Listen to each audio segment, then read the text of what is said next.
آج بھی جب میں اس دن کو یاد کرتی ہوں تو میرے دل میں ایک عجیب سی کشش اور ایک انوکھی بے چینی محسوس ہوتی ہے۔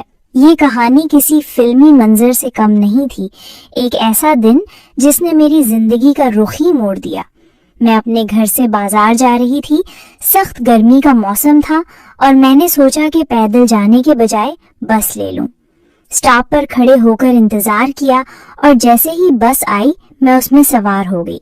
کاش میں اس دن بس میں سوار نہ ہوتی، کیونکہ جو کچھ ہوا اس نے میری زندگی میں ایک عجیب ہلچل مچا دی۔ میں بس میں بیٹھی تو میرے ساتھ ایک صاحب آ کر بیٹھے۔ وہ کوئی بہت زیادہ عمر کے نہیں تھے، تقریباً 37 سال کے لگ رہے تھے اور میری عمر 33 سال ہے۔ میں طلاق یافتہ ہوں اور آپ جانتی ہیں کہ ایک طلاق یافتہ عورت کو ہر چیز کی ضرورت ہوتی ہے اور وہ اپنی ضرورت کے عروج پر ہوتی ہے۔ جب سے وہ میرے ساتھ بیٹھے، ایمانداری سے کہوں تو ان کی حرکتیں عجیب تھیں۔ ان کے ہاتھ لگاتار حرکت کر رہے تھے اور ادھر ادھر سڑک رہے تھے۔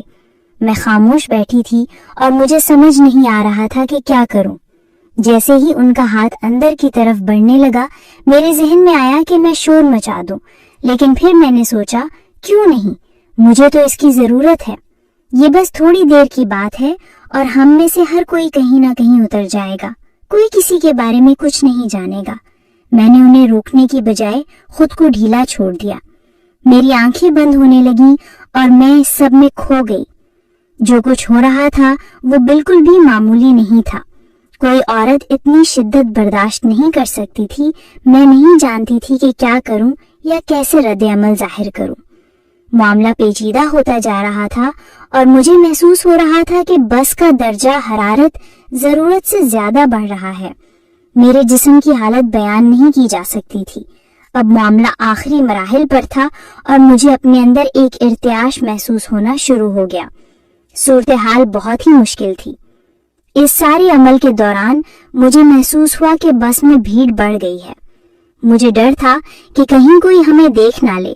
اچانک میں نے خود کو کہتے سنا، تمہارا کیا بنے گا؟ اور ساتھ ہی میں نے بھی انہیں مضبوطی سے پکڑ لیا۔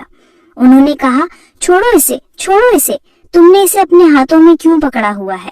میں نے جواب دیا، میں تمہارے لیے کیا کروں؟ تم ہی تو چاہتے تھے۔ وہ بولے، بس کرو، لوگ دیکھ رہے ہیں۔ اور واقعی مجھے محسوس ہوا کہ لوگ ہماری طرف دیکھنا شروع ہو گئے ہیں، اسی لیے میں تھوڑا پیچھے ہٹ رہی۔ میں نے کہا، اچھا ایک کام کرتے ہیں، ہم یہاں سے اتر جاتے ہیں اور گھر چلتے ہیں۔ اس پر انہوں نے کہا، ٹھیک ہے، تم اگلے سٹاپ پر اترو، میں تمہارے پیچھے ہی آ جاؤں گا اور پھر ہم وہ سب کریں گے جو ہم چاہتے ہیں۔ اور واقعی سٹاپ آ گیا، لیکن اس وقت تک ہم بہت کچھ کر چکے تھے۔ جب ہم بس سے اترے تو انہوں نے پوچھا، اب ہم کہاں جائیں گے؟ میں نے کہا، میرے گھر چلتے ہیں، لیکن میں آگے چلوں گی اور تم میرا پیچھا کرو گے۔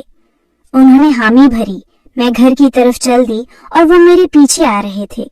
انہوں نے میرا انتظار کیا جب تک میں اوپر نہیں گئی اور پھر وہ میرے پیچھے آئے اور میں ان کا اپارٹمنٹ کے دروازے پر انتظار کر رہی تھی۔ ہم اپارٹمنٹ میں داخل ہوئے اور وہ کہنے لگے، جب میں نے تمہیں پہلی بار دیکھا تو تم نے مجھے پاگل کر دیا تھا، یہ کیسی خوبصورتی ہے۔ میں نے کہا، خوبصورتی؟ کیا خوبصورتی؟ کہاں ہے خوبصورتی؟ انہوں نے کہا، کیوں، کیا تم خود کو نہیں دیکھتی؟ میں نے کہا، دیکھتی ہوں، لیکن مطلب۔ انہوں نے بات کاٹی، بس میں تمہیں بتا رہا ہوں کہ ہم مزید وقت ضائع نہیں کرنا چاہتے۔ میں نے حیرت سے کہا، وہ سب کچھ جو تم نے بس میں کیا اس کے بعد بھی، اور تم اب بھی وقت ضائع کر رہے ہو؟ اوہ یہ تم کیا کہہ رہے ہو؟ کیا تم کبھی سیر نہیں ہوتے؟ وہ ہنسے اور میری طرف دیکھا۔ یہ اس بنیاد پر کہ تم سیر ہوتی ہو، ہے نا؟ میں نے کہا، جی ہاں، یا میں تمہیں بتاؤں؟ نہیں۔ انہوں نے پوچھا، نہیں کیا؟ میں نے جواب دیا، نہیں، میں سیر نہیں ہوتی۔ چلو کمرے میں چلتے ہیں تاکہ ہم دونوں سیر ہو جائیں۔